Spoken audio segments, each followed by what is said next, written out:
That's what it's for. That's what it's for. It's for protection of the devotees. See? So the devotees have a nice material situation. See? We can't chant the Lord's name. We can't concentrate on this exalted philosophy if we have big material problems. See? So we need to be protected from those problems. And Vishnu Sahasranam does that. Also the Narayan Kavacha. We teach all our disciples how to do this. And this, by doing this, they protect themselves from all kinds of bad karma. They protect themselves from all kinds of problems. So why not do it? See? Then, plus, over and above that, we chant the Hare Krishna Mahamantra and the Panchatattva Mahamantra. And we develop pure love of Godhead. You see? That's what Narada told Vyasadeva. Okay, so you've given all these instructions that basically offer some exchange of service. But exchange of service is not love. Exchange of service means business. I give you this, you give me that. Huh? It's a deal. I do this for you, you do that for me.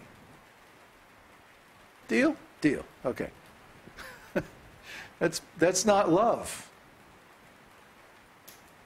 You see? That's an exchange. So what Narada said to Vyasadeva is you have to show them the actual platform of devotional love, devotional service. See? Service equals love. If you want to know what is love, then you should do service. Not receive service, give service. If you want to know what is spiritual life, you should give service. Not receive it. Don't take service. Give service.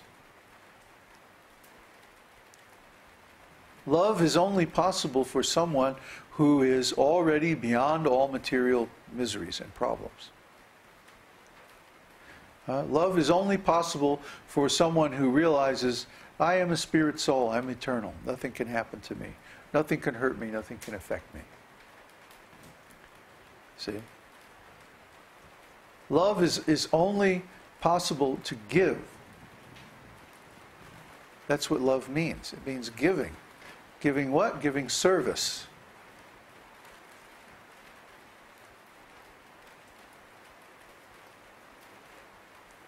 So one has to find some service that one can give.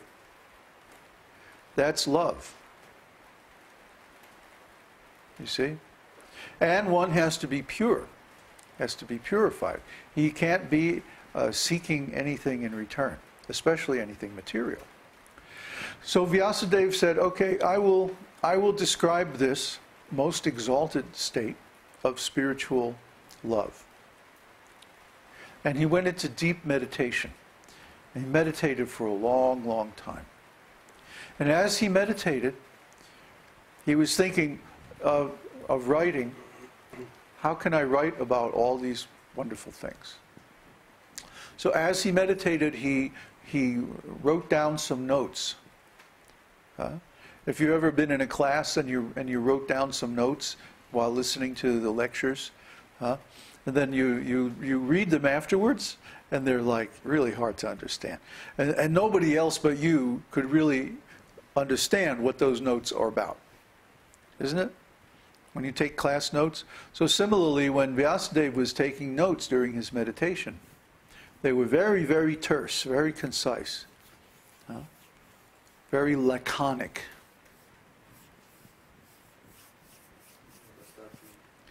Terse, concise.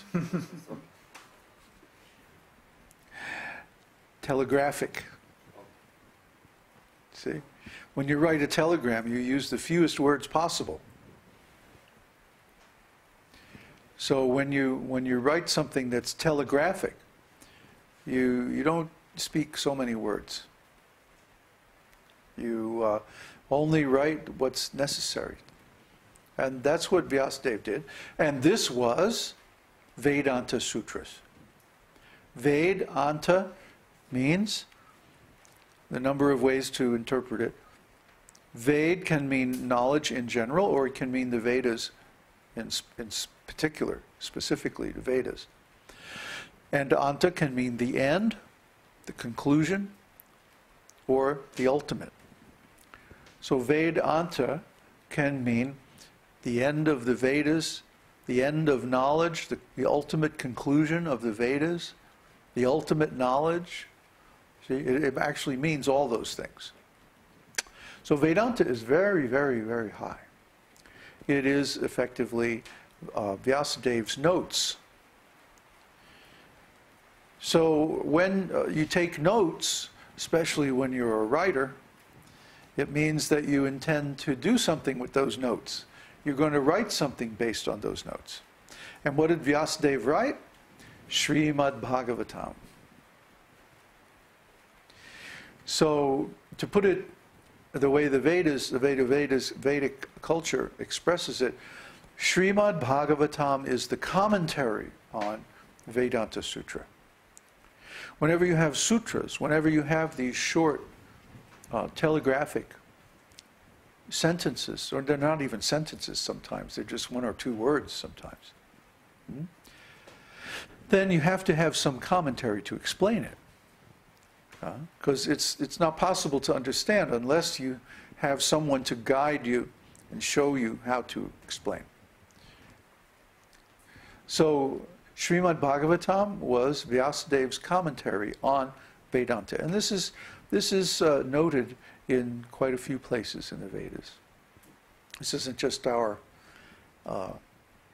speculation. It's there in Śrīmad-Bhāgavatam itself. And it's also there in some of the more ancient Puranas, Matsya Purana, Linga Purana, like that. So Śrīmad-Bhāgavatam contains the essence, or the highest knowledge, or the conclusions, or the ultimate knowledge of the Vedas. It's also known as the cream of the Vedas. When you get milk, after a while it separates and the cream rises to the top.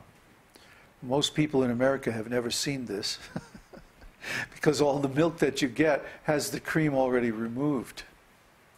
But real milk, milk right from the cow, if you let it sit for a little while, the cream will rise to the top, and the cream is like really, really rich and delicious. So the Śrīmad-Bhāgavatam is known as the cream of the Vedas.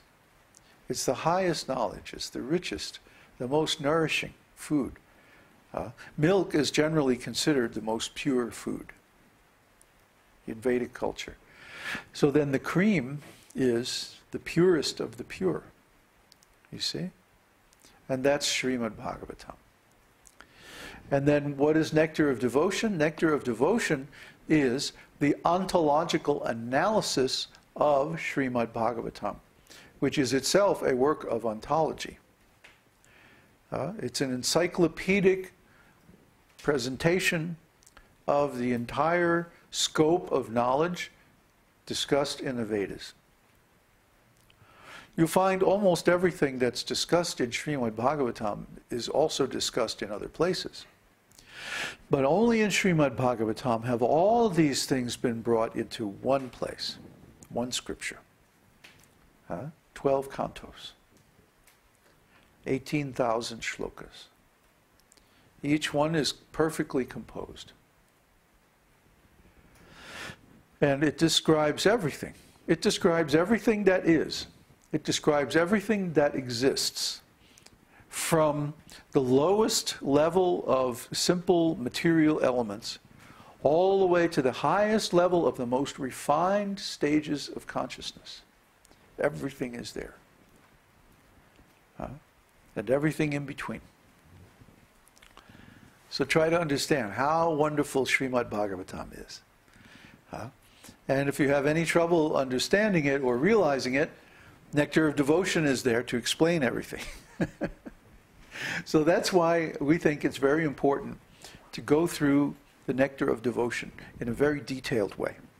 Literally reading every word and commenting on it Because in the period of time between Prabhupada's appearance and pastimes and today, people's understanding has changed. A lot of things that were very clear in those days have become very confused in these days.